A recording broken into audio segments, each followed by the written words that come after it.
be willing to be 95% of the community has no clear clue that CAC costs, AJS, revenue, repeat business, ad spend, and ROAs. So what's who wants to start off and take this? Who takes care of their numbers?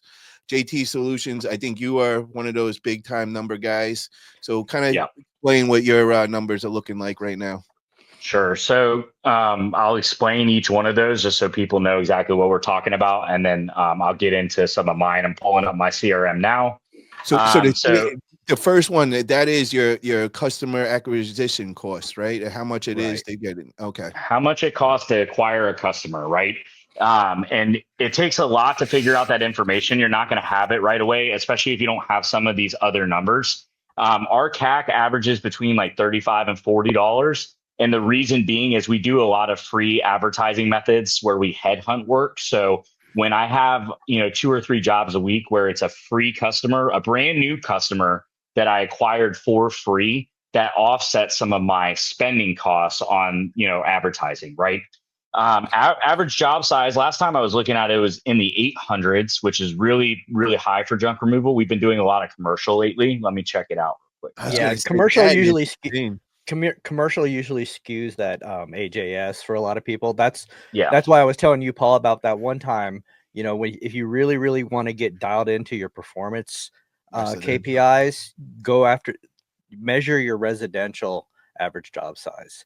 That'll really, if you can get 66% of your full load rate with the residential, all your other numbers are going to fall into place. That's what I was about to say. Nobody else does that. They only track the regular AJS. And like I said, commercial is always going to skew that. But, and if you can even if you're doing 70%, 800 is still awesome when you're talking about AJS. But if you want to really get dialed in, track that residential AJS. And if you can get 66% of your full load rate, you're doing fucking awesome. Yeah. So, and I have both those numbers. So right now, with all of them combined, we're at 832.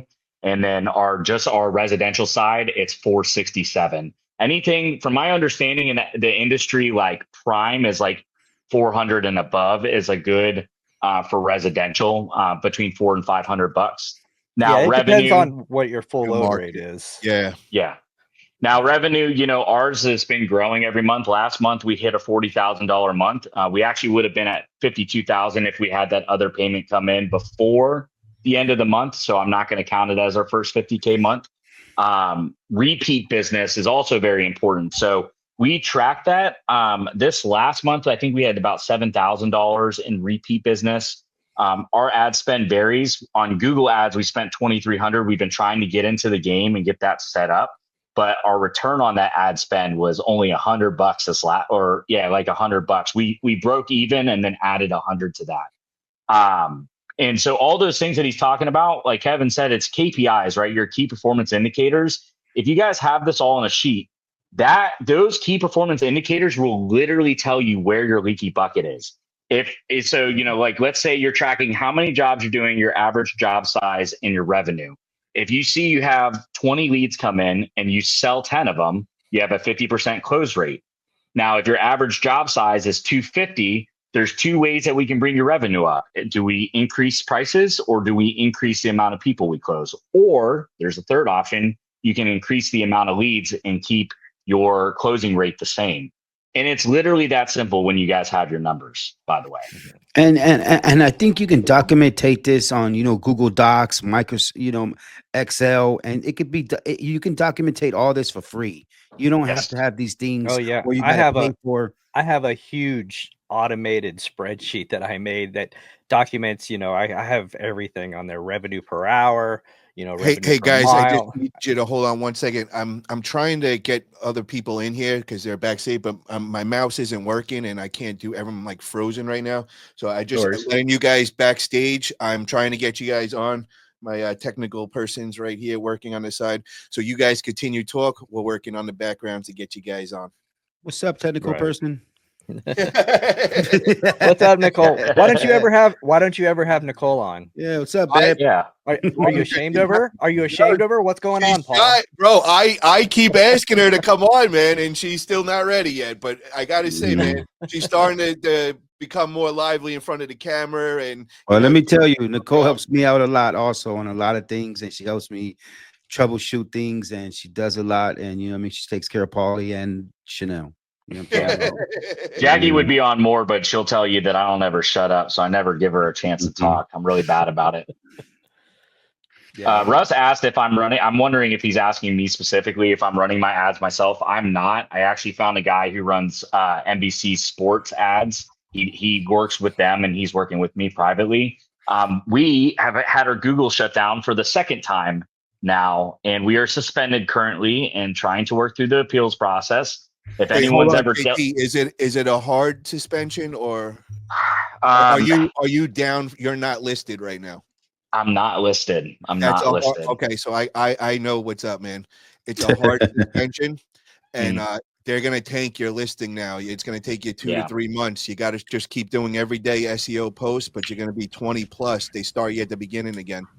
Yeah, that's all good. You know, that's even though people don't believe me, we get 90% of our jobs from Instagram. So, you know, I'm just going to keep it rolling. But, you know, I'm trying to diversify our portfolio so we can be like the big dogs, you know. Well, you're the only guy that it really wouldn't affect. Just like you said, man, you guys figured out all the other algorithms, and you know, you're not going to suffer from it. But, you know, I definitely, you know, I learned from that, and it hurts bad, you know, like you definitely. What did you get suspended for? They keep saying that we have deceptive content, but you know, the thing about it is they don't tell you what exactly is wrong. And I've gone through the guideline like 15 times, and there's nothing to set. Everything is legitimate. I have all my business filings. Everything's up to date. I have my insurance. I'm branded. I have stickers on my truck. Like, I JT, really don't know what it is. Are you working with anybody to help you with that? Yes, we do have our SEO team is working through the process with us. Off with their heads if they can't figure it out. On to the next one. Well, we might be able to help you. You'd be surprised. Yeah, we'll figure it out. You know, it'll all buff at the end of the day. Well, I want to introduce a couple people on here. We got Back Road Bound, and we got Timo in the house. What's up, everybody? What up? Can you hear me now, Paul? Yo, Timo, we finally, brother, we're connecting right now, man. I love it, bro. Yeah. We got it all worked out. I had to chase down the guy that stole my speakers, man. The fucker was down the street. So what's up, brother? Tell us about your business, where you located and all. T-Rex Express Hauling. I'm out of Ventura, California. Started in LA. So I'm kind of backwards than what people do. Came to Ventura back more to raise kids in school, but all the business was in LA. Now I'm just tired of commuting that 101, 405, if you guys know. Yep. Holy moly. And so I'm trying to slide the business this way. It's been a challenge, but it's growing slowly but surely. I heard the conversation about demolition earlier, and I'm pretty big on demolition. I do have a construction background. Now trying to look into grabbing that GC, like Yee is scared to do. But yeah, I finally got hit up by a custom home builder on my last demo job. And he said he really liked the way we worked. We operated, we went in, we gutted stuff out. We demoed a exterior fireplace. Really cool. You slide the back door and it's the ocean. So it was a really cool job. And he's like, hey, look, dude, turn in your invoice. I know this one was below the table, but moving forward, if you want to grow, if you want to keep getting work out here, you're going to need a G or a license. So it kind of what's the process, and like, you know, how long does it take? From what I know, or the research I've done is, you know, you got these contractors license schools, and usually you sign up with them. There's online classes, there's books, there's some that mix it all together, and you're just pretty much getting quizzed and studied.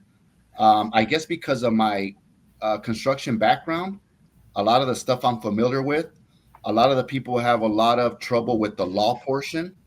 but it's not something crazy. I mean, straight up, I got some homies that are not smart at all that have passed that test. But here's the thing. Here's the thing is that you guys have construction background. So that's the requirements of getting a general contractor license. A person like me has never done construction, does not have the background. So I have to go work for somebody to have that timing. Bro, did you used to play in a sandbox growing up? Nah, I was always counting money. You know what I mean? On the corner. Hey, Yee, there's a huge loophole, bro. You just go to the homie in the corner, and he signs off for you, and all of a sudden you work 15 years construction, and then you pass the test, and you're good. I know. Yeah, but it does take some commitment. The last time I tried it was years ago, but unfortunately at a job I got switched to a night shift. Just my luck. And I couldn't complete the school. Never really thought I was going to need it again. And now here I am. I mean, to grow it. But I'll tell you this much. The jobs I've done, demolition, they're good money, man. They're in and out. And they're good money. You guys were talking about Bobcats. This one, to me, works for trash removal or demolition. I don't know if you're familiar with the MT100 Bobcat. It's a 3-footer. It's a 3-footer that you can fit on the side gates. Yeah, in the back. I'll take that one with me. They rent those out a lot. They rent those out a lot. You get the claw attachment, and you're fucking grabbing stuff. I mean, it's probably, I'm gonna say 2 wheelbarrows per grab.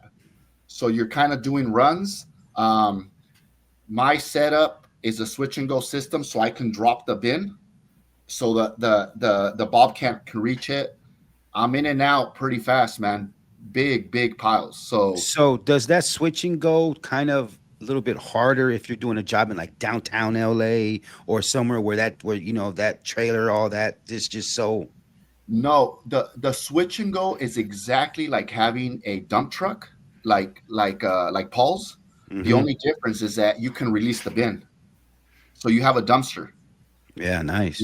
So there's times it's backwards. It works better because there's times that I can't really get the truck in, or they don't want the truck in. So what I do is I release the bin in, and then I go find parking, and then I do the job, and then I just slide back in to grab the dumpster and go. Would you prefer more in the future, maybe a hook lift? Yeah. After doing some research, I definitely think that the hook lift is better than the switch and go. The only difference is that you're talking 15, 20 grand difference. So for the long run, hook lift, to get by, to get a C- in the class, just switch and go. Yeah.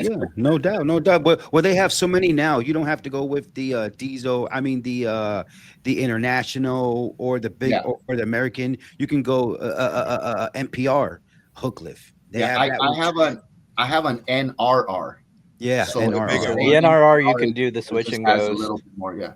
So it works perfect. And I started with 3 dumpsters. I invested back in. I'm up to 10. So I play both roles, the rental and the junk removal. So maybe you can help JT out right here. Which size cubic yard dumpster rental is the hottest? Like the 10, the 15, the 20? And hold on, before you answer that, I just want to make mention. Hey, bro, Charlie's here. Show some respect, bro. Charlie the Troll is in the house right now, and he's going after our man JT right now for whatever reason. So. You cut us off for that guy? For that tuna?